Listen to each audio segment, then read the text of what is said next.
International yoga day पर प्रदेश भर में अलग अलग कार्यक्रम आयोजित किए गए, जहां राजधानी भोपाल में योगा दिवस के अवसर पर योगाभ्यास किया गया और निरोगी रहने का संदेश दिया गया।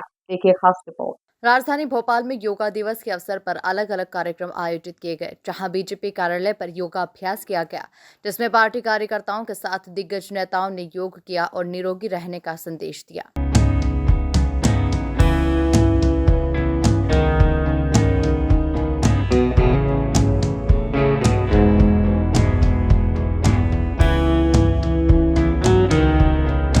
10वें अंतर्राष्ट्रीय योग दिवस के अवसर पर सांसद आलोक शर्मा ने भोपाल में पत्रकारों को संबोधित करते हुए योग को अपनी दिनचर्या का हिस्सा बनाने की अपील की। उन्होंने कहा कि योग का हमारे जीवन में बहुत महत्व है, इससे हमारे जीवन में अनुशासन की भावना आती है। मध्य प्रदेश सरकार ने श्री राम पदगमन, श्री कृष्ण पदगमन दोनों बड़े प्रोजेक्ट हाथ में लिए हैं और इन पदगमन के आधार पर मध्य प्रदेश में भगवान राम किन किन स्थान पे गए हैं, उन प्रत्येक स्थान पर जाकर के उन स्थानों को चिन्हित करके उनको तीर्थ के रूप में विकसित करने का सरकार ने पहली बार में गठन के साथ ही निर्णय किया था।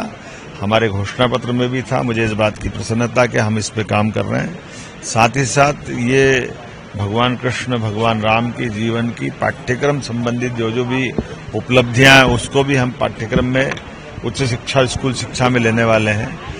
कई सारे निर्णय आज दिन भर अलग अलग सरकार की व्यवस्थाओं पे, चूंकि चुनाव की एक बड़ी इकाई पूरी हुई है तो स्वाभाविक रूप से हम सबका दायित्व बनता है कि इसमें हम और आगे बढ़े। देखिए, आज पूरे हिंदुस्तान में ही नहीं, पूरी दुनिया में 10वां अंतर्राष्ट्रीय योग दिवस मनाया जा रहा है।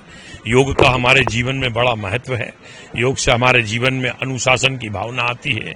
प्रतिदिन योग करने से हमारा मन, शरीर, मन, मस्तिष्क सभी स्वस्थ रहते हैं। मैं सभी भोपालवासी, प्रदेशवासी और राजधानी वासियों से अपील करता हूं कि प्रतिदिन योग को अपनी दैनिक दिनचर्या का हिस्सा बनाएं। सभी भोपालवासियों को 10वें अंतर्राष्ट्रीय योग दिवस की पुनः हार्दिक शुभकामनाएं देता हूं, बधाई देता हूं। कुल मिलाकर देखा जाए तो इंटरनेशनल योगा डे पर प्रदेश भर में अलग अलग कार्यक्रम आयोजित किए गए, जहां राजधानी भोपाल में योगा दिवस के अवसर पर योगाभ्यास किया गया और निरोगी रहने का संदेश दिया गया।